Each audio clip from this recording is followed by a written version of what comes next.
हमारी सोच में बहुत ज्यादा शक्ति है। हम सब लोगों ने ये बात सुनी है, लेकिन फिर ऐसा क्यों है कि हम में से बहुत लोगों के लिए ये चीज काम करती है और बहुत लोग ऐसे भी है जिनके लिए ये चीज काम नहीं करती है। इसके कुछ रीजंस है। सबसे पहला रीजन ये है कि जब भी हम पॉजिटिव सोचते हैं तो हम 1 या 2 दिन के बाद ये सोचना शुरू कर देते हैं कि हमें कोई रिजल्ट क्यों नहीं मिल रहा है, और हमें ये लगता है कि हमारे 1 दिन पॉजिटिव सोचने से सब कुछ बदल जाएगा। लेकिन ऐसा नहीं है। आपने आज तक ना जाने कितना कुछ सोचा है और वो सब कुछ आपके सबकॉन्शियस माइंड में भरा हुआ है।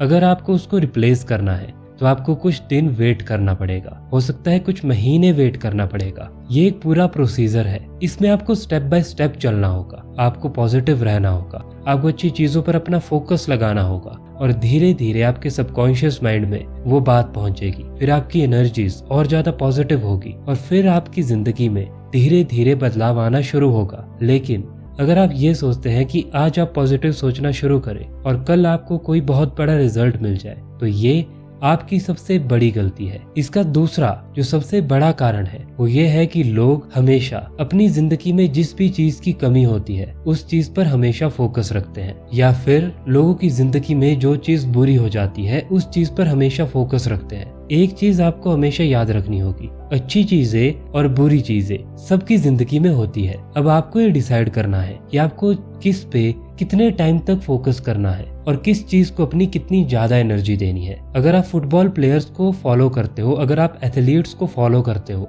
तो आपको ये पता होगा कि वो लोग 24 आवर स्ट्रेटेजी को यूज करते हैं। मतलब अगर मान लीजिए आज एक टीम फुटबॉल मैच जीतती है तो वो लोग उस जीत को एंजॉय सिर्फ अगले 1 दिन के लिए करेंगे और उस 1 दिन के बाद वो अपनी मेहनत दोबारा से शुरू कर देंगे। उसी तरह से अगर वो आज हारते हैं तो वो अगले 1 दिन तक बहुत दुखी रहेंगे और उसके बारे में सैड रहेंगे, लेकिन फिर उसके बाद वो दोबारा से अपनी प्रैक्टिस सब कुछ भूलकर शुरू कर देंगे। कहने का मतलब ये है कि आपकी जिंदगी में अच्छी चीजें हो या बुरी चीजें हो, आपको आगे बढ़ना सीखना होगा और आपको कंसिस्टेंसी बनानी होगी। ये नहीं होना चाहिए कि आपके साथ कुछ अच्छा हुआ और आपने मेहनत करनी बंद कर दी, और उसी तरह से अगर आपके साथ कुछ बुरा हुआ या आप फेल हो गए फिर भी आपने मेहनत करनी बंद कर दी। तो आपको इस चीज का बहुत ज्यादा ध्यान रखना होगा। आपको एथलीट्स से ये चीज सीखनी चाहिए, चाहे जीतो या हारो, लेकिन 1 दिन के लिए उस चीज को फील करो, लेकिन उसके बाद अपनी मेहनत दोबारा से शुरू कर दो। तीसरा जो रीजन है वो है अवेयरनेस। लोगों को लगता है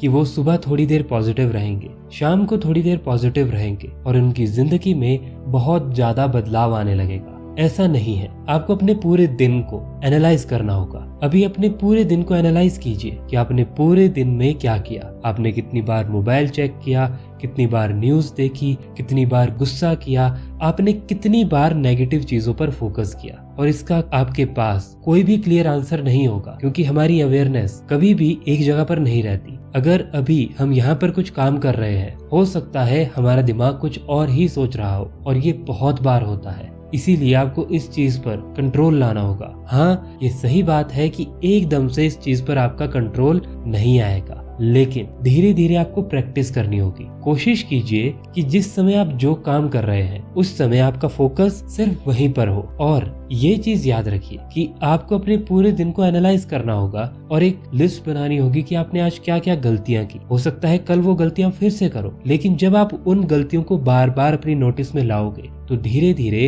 वो गलतियां कम होने लगेगी और आपकी अवेयरनेस प्रेजेंट मोमेंट में रहने लगेगी। इसलिए अगर आप अपनी सोच को सही डायरेक्शन में लगाना चाहते हो, अगर आप अपनी सोच से सही चीज मैनिफेस्ट करना चाहते हो, तो आपको इन 3 रीजन पर फोकस करना होगा। आज से इस चीज को ट्राई कीजिए, आपको अपनी जिंदगी में बहुत ही अच्छे रिजल्ट दिखेंगे।